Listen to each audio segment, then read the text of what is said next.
Hey everyone, I need to start this video with a correction. If you saw my last video on votelester.com, I talked about the path to getting a Democrat on the ballot in House District 89 to challenge Tony McCombie in November. I described the slating process under Illinois law, how a representative committee of Democratic precinct committee persons could convene and nominate a candidate to fill the vacancy since no Democrat filed in the March primary. But I'd oversimplified in my mind what the full impact of the Collazo ruling was. In May of 2024, the Illinois General Assembly passed Public Act 103-0586, a law that eliminated the ability of political parties to slate candidates for General Assembly races when no one ran in the primary.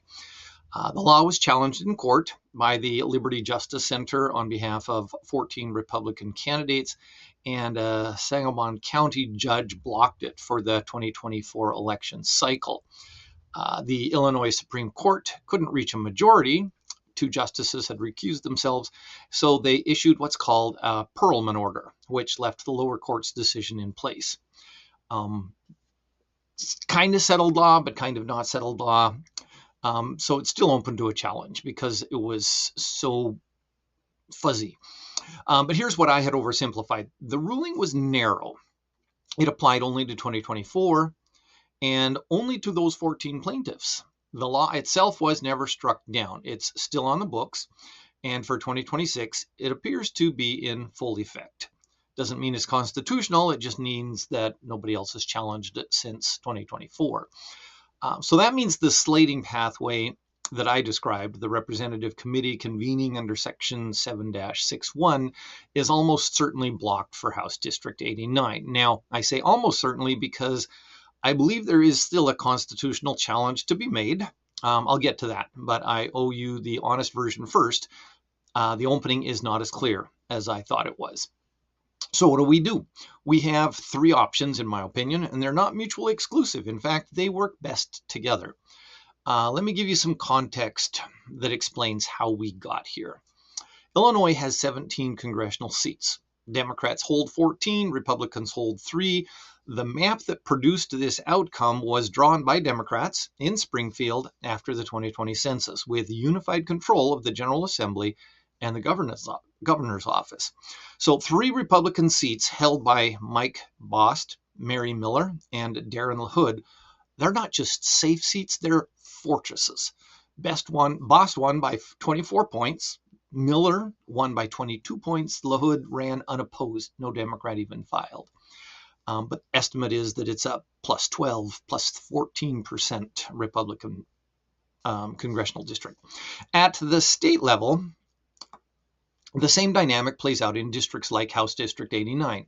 Tony McCombie, the House Minority Leader, has run unopposed or nearly unopposed cycle after cycle ever since she was first elected. The 3 last elections, 2022, 2024, and now in 2026, she is unopposed. Not because she's universally loved, not because she's doing a great job, but because the infrastructure required to mount a challenge has collapsed. This fragmented district illustrates how severe the Collazo impact has been. HD 89, House District 89, touches 7 counties, but that's misleading. Those 7 counties include 335 total precincts, but only 116 are within House District 89. We reluctantly participate in this system. We recognize that Democrats being in control in Springfield has structural advantages for the whole state.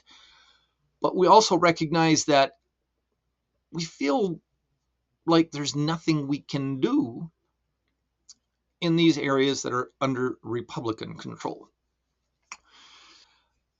I'm saying this as a Democrat. I'm saying this knowing full well that the gerrymander benefits my party in the aggregate. And I'm saying this because if we can't be honest about what was done and who paid the price, we have no credibility when we ask for something better. Dwight Eisenhower had a strategy for problems that seemed unsolvable. He said, if a problem cannot be solved, enlarge it.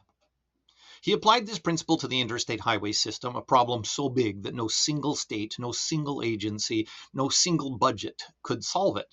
But by enlarging the problem to a national scale, kind of threw in some Department of Defense money, he broke through the constraints that had stalled progress for decades. What he meant more broadly was that when you're stuck on a narrow problem, broadening the scope, bringing in more stakeholders, examining the larger system, and reveals the outlines of a solution. You make the problem bigger, and in doing so, you force the necessary action. So I've been working on a solution to this problem since last August, when I incorporated my own research corporation and named it the Driftless Rivers Coalition. Through that entity, I have published all of my books and my textbook to accompany them. I did it because I saw that rural counties on both sides of the Mississippi River, from the Twin Cities to St. Louis, are trapped in the same architecture. Safe districts drawn by whichever party controls the state house, collapsed infrastructure for the disadvantaged party, ballot access systems that make it nearly impossible for challengers to appear on the ballot, voters who haven't had a meaningful choice in a general election in a decade or more. Illinois can't fix this alone, nor should they. And it's worth knowing that Eisenhower didn't just enlarge infrastructure problems. He also advocated reforming the Electoral College itself. His administration supported proportional allocation of electoral votes, distributing a state's electoral votes based on the percentage of the popular vote rather than a winner-take-all strategy. This has been in the works for a long time. My mother remembers Eisenhower as the president. So even though Eisenhower himself won by a landslide, advantaged by this electoral college, 442 to 89 in 1952, he recognized the system needed modernization then, 70 whatever years ago, 75 years ago. So here's the third way. It's a constitutional reform agenda with two parts, and it uses a trigger mechanism so that no state has to go first. It's already underway. Part one is abolish the Electoral College in favor of a national popular vote for president. Several states have already signed on to a compact that would take effect when states representing a majority of electoral votes agree. The principle is simple. Until enough states are on board, 270 votes, nothing changes. No state is disadvantaged by acting alone, but when the threshold is reached, it all takes effect at once. So that mechanism's already there. Part two is about partisan ballots, and I need to tell you a story to explain why this matters right here in our district right now. I cannot tell you how many people I met leading up to the March primary who told me that they wanted to support Josh Atkinson for state Senate because Joe Burning was unopposed on the Democratic primary ballot. And these Democrats wanted to support their favored candidate for Senate and for state controller, but they couldn't support Josh if they were going to support their Democrats. Because in Illinois, you pick a party ballot. You can vote in the Democratic primary or you can vote in the Republican primary, but you can't do both. And God help you if you're an independent. These Democrats couldn't cross over to support Atkinson without giving up their vote in every other Democratic race on the ballot. We could have eliminated Andrew Chesney from the primary if not for partisan ballots. That's why part two of the reform agenda is a constitutional amendment that establishes this principle.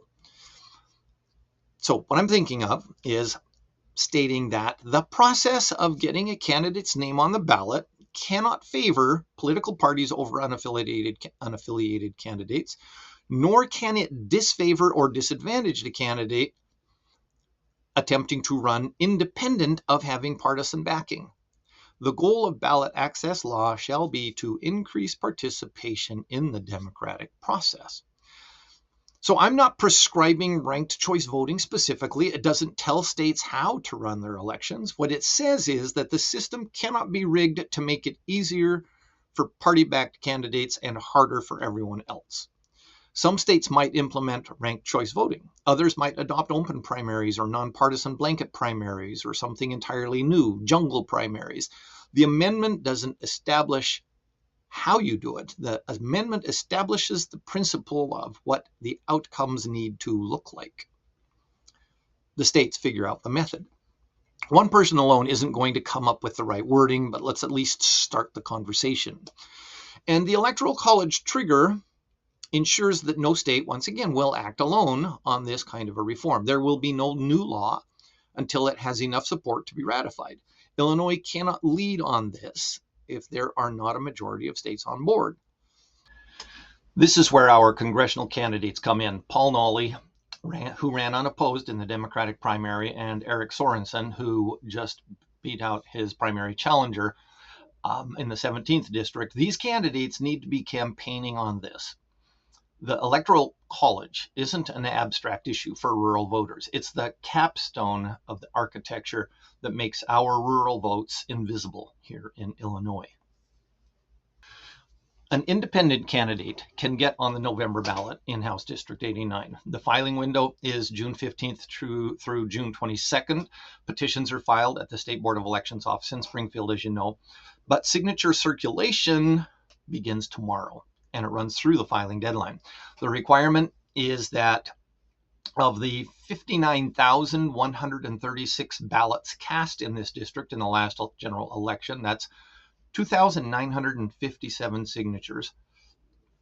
My target would be 3,500 signatures for us, because I know that John Fogarty Jr., the lawyer, the attorney who had represented as many as 15 incumbent Republicans before the State Board of Elections this past January when I filed my objection, I know he will challenge the signatures. He did it to Josh Atkinson's volunteers, and he will do it again. So we build in a really good buffer. And here's the part that makes this easier than a party primary nomination, is anyone can sign.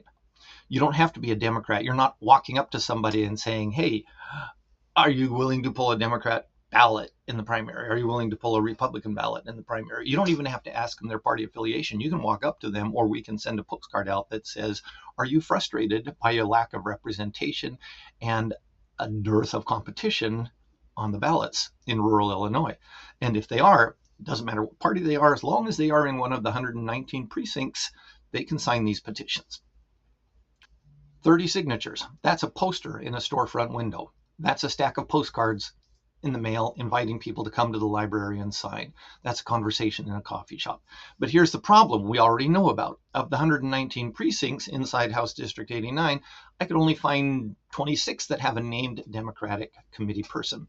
And for 3 counties, Boone, Carroll, and Ogle, I couldn't even find your details about who you have as precinct committee persons. So the infrastructure that would normally organize something like this is thin across most of the district.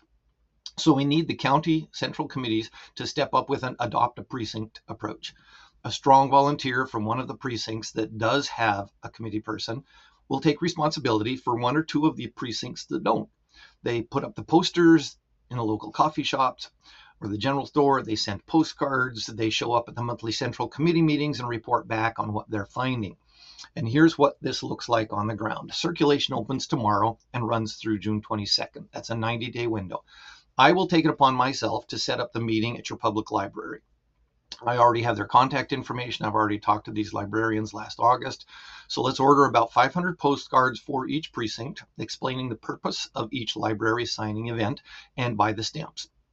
And let's fill the calendar during the signature gathering period with events in District 89 alongside Paul Nolly and Eric Sorensen, Joe Burning. And I will personally come to your meetings. I will come and explain how this works to your central committees. I will come to your churches. I will make presentations at your Chamber of Commerce meetings and at your Rotary clubs. And I will have, I already have a set of 20 posters and easels that I used last August. I don't need electronics. I will travel with all of these candidates. I will travel with your county board candidates. And I will collect signatures. We can all gather signatures at events on behalf of the candidate that we all get behind. I'm not saying it's me. I'm saying whoever we decide to get behind. Because this effort doesn't just help the independent candidate on the ballot get on the ballot, but it also helps all of the existing Democratic candidates within District 89. Every voter who gets a postcard, every voter who shows up and gets a signature, produces a signature, that's probably a new voter for Paul Nolly, Eric Sorensen, Joe Burning, and all of your county board seats. These are people that are hard to engage. They're hard to reach because they've given up hope, and we've given them something to show up for. So let me be clear about something. This isn't about getting my name on the ballot. You all have my support in doing this if you find a better candidate, and their name can be on the ballot instead of me. For me, this is an academic endeavor. I mean that literally, as someone who has spent years researching and publishing on this kind of stuff. This is a structural failure in our democratic systems. That was the subject of my research, to point out the fatal flaw in rural politics and come up with an idea to circumvent it. The fatal flaw is this. In gerrymandered rural districts, the disadvantaged party's infrastructure collapses over time because there's no incentive to maintain it. That's why they call them safe seats. It doesn't matter if it's a Democrat seat or a Republican seat. It's a safe seat because they have allowed everything that is supposed to support a democratic system to atrophy, to calcify, and nobody bothers competing anymore. So the petition requirements, the filing deadlines, the party nomination process, all of that ensures one thing, that the incumbent is going to go back in every time. The result is that tens of thousands of voters go to the polls in November and have no meaningful choice for their state representative. It's not like the underdog has a snowball's chance in hell of winning. There is no underdog. And by the way, we can now put a number on that. In the 2024 general election, 59,136 people cast their ballots in House District 89. Tony McCombie received 48,794 votes. That means 10,342 voters, 17.5%, showed up, looked at an unopposed incumbent, and left the state representative line blank. In some precincts, it was over 25%. That's the sound of voters who wanted a choice and didn't have one. That's not a partisan complaint. That's a structural failure. And it's the same failure whether you're a rural Democrat in Illinois or a rural Democrat in Indiana or a rural Democrat or independent, for that matter, in Iowa or Wisconsin. Now, while you're all making a decision about who should be the candidate, here's what I'm going to be doing. Because the clock starts ticking tomorrow and we don't have 90 days to sit around. First, I'm going to be setting up a schedule of library visits tentatively across the district. I did this for Josh Atkinson last August, so I already know all of the librarians. When I last spoke to them, they were fine with me talking politics so long as the petition signatures were not the focus of the event. The people gathering signatures have to be part of the furniture, so to speak, and the event has to be open to all of the candidates. So if the Driftless Rivers Coalition, they all know me as that, is holding a focus group event, trying to get a better handle on what voters actually expect from elected officials, and Tony McCombie or Andrew Chesney or some of the other candidates who are running against Paul Nolly and Eric Sorensen, if they show up, that's because they were invited. And the library becomes nothing more than the venue where everyone comes together. I think it actually means something significant if they do decide to show up. The person we'll be getting signatures for is running as an independent against almost insurmountable odds. That's the underdog story that the librarians love to hear. Second, I'm redoing the videos at votelester.com so that they're refocused on the issues that District 89 voters are actually facing. It's not about getting somebody on the ballot. It's about what would your candidate do for you if you could pick someone else. True representation is at the top of that list, not identity politics. Third, I'm going to be examining closely what Paul Nolly and Eric Sorensen are saying. Love to have conversations with them as well, so that whoever you decide to run as a candidate can align themselves closely with their campaign. Because we're going to be running them as an independent, we still want them very, very closely aligned with Paul Nolly and not going against anything that the Democrats actually support, which is a safe bet. I don't think that's a stretch for anybody. Fourth, I'm creating a first draft of the postcard campaign with tentative dates for library meetings. So I'll get some graphics put together, design the postcards. I'll send it all out to you all if you agree to do this. We can approve of a postcard design and put the dates on the calendar. Fifth, I'm aligning the locations of these library meetings to the polling locations of every precinct. I already have the spreadsheet done. There's 119 precincts with every polling location, every vote total from 2024. I've got it on a spreadsheet. So I'm aligning the actual count of votes cast in 2024 to the number of postcards needed for each precinct. We're not blanketing the district with one-size-fits-all mailers. We're targeting by precinct because that's how this works on the ground. Now, let me be direct about what this is going to take from the Democratic Party to make this work. To be clear, what I would expect the Democratic Party central committees to take on to support this candidate, if we put one forward, is first, commit to ordering and reimbursing the cost of the postcards. 2, commit to addressing and buying postage for the postcards. 3, commit to getting posters up 3 weeks before each library event and promoting the events aggressively on social media. 4th, commit to the adopt a precinct model, which means having volunteers with petition sheets complete with a notary available to certify them. If I'm helping somebody get elected, I need these contacts. That's going to be essential. And 5th, commit to fundraising enough to get lawn signs out through the adopt a precinct model if we get the signatures. Once we get the signatures, we need to let everybody know that we succeeded in doing this. This was seen as impossible, and if we can actually do it, then we will build that momentum all the way to November. So let's not be naive. No candidate is going to commit to mortgaging their house or spending $10,000 from their retirement account to take on the House Minority Leader. Without the support of the Democratic Party, this would be a fool's errand. But this is our one shot to demonstrate to Springfield what they have done to politics in rural Illinois, and it isn't pretty. So where does this leave us? We have a constitutional challenge to prepare. Once again, Eisenhower principle. We're thinking enlarge the problem. So yes, let's design a constitutional challenge and argue that the anti-slating law produces unconstitutional disparate outcomes for rural voters. Every signature we collect, every mile we drive, every hour we spend is documenting what it takes to get an independent candidate on the ballot in a 7-county rural district. That's evidence for a case. We have a petition drive to organize 3,500 signatures across 119 precincts with an adopt a precinct model that starts rebuilding the very infrastructure that was abandoned. And we have a reform agenda to advance the Eisenhower principle applied to American elections. This is so much bigger than 2 rump townships in Boone County or 5 sparsely populated townships in DeKalb County that got carved out and attached to Joe Davies and Carroll County somehow. That's almost a 2-hour drive away. How the hell is that good governance? Those townships are in the shadows of major cities, and every resident almost certainly works outside of their own electoral district. That's governance that doesn't give a damn about the residents who drive on 2-lane roads that are so narrow you can't even paint the white lines on them. This is bigger than House District 89. This is bigger than Northwest Illinois. This is every rural district in every gerrymandered state where the disadvantaged party has been written off a casualty so that the advantaged party can lock down power somewhere else. And we are not working around the rules here. We are working strategically with the system that they thought would work against us. We recognize that we are stuck with what we've got for now. But let's show the rest of the country what the truth looks like on the ground for a Democrat in a hyper-gerrymandered district and demonstrate a path forward for each of them.